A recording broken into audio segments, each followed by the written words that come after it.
There are a couple things to look for when you're touring a house. So you've picked a couple homes, you've sent them to your agent. Your agent has set up a tour for you. You've got a couple, 3 or 4 homes lined up on a weekend, or you're going to attend an open house, or you're just going to see 1 or 2. My first rule is never really go out and just see one house. Right? If you're going to get in a car, you're going to load up, you're going to go look at homes. Try to fit in 1 or 2.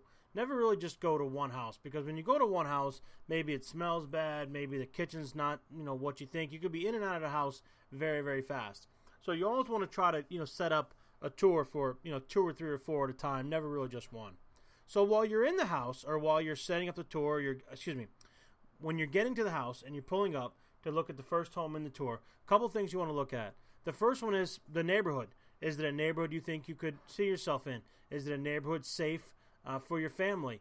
Is it a neighborhood that you're going to feel good about driving down the street to get to your house, each and every day? The second thing before you get into the house is the neighbors.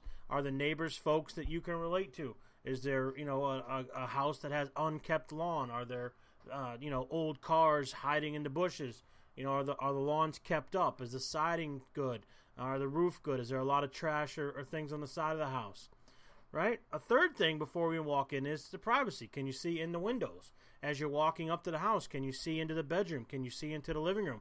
When you move in and you put your flat screen TV on the wall, are the neighbors going to be able to see what you're watching? Is that something that will concern you? You definitely want to think about that. The home exterior is also something you want to take a look at.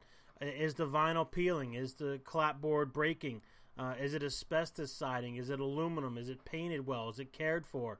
Right? Is the perimeter of the house okay? Are the bushes, manicured? Is it going to be something that you're going to be able to maintain or want to maintain, or is it, pretty turnkey?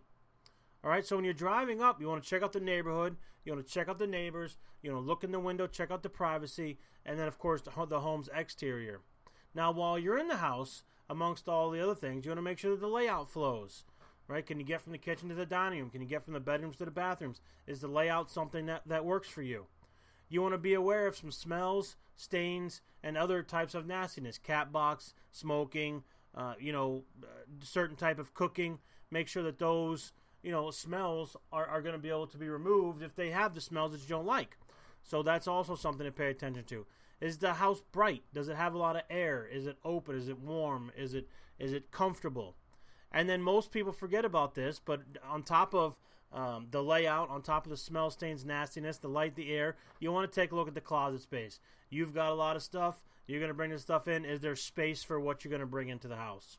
So those are the 9 main things you want to look at when you're touring a house.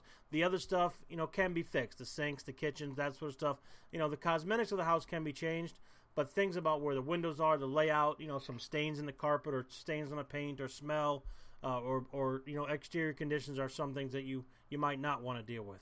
So, hope you've enjoyed another episode of Russell Realty Minute. I'm Evan Russell. You can find me at Work with Evan on the Twitter feed or evan@therussellteam.com. Thank you for listening.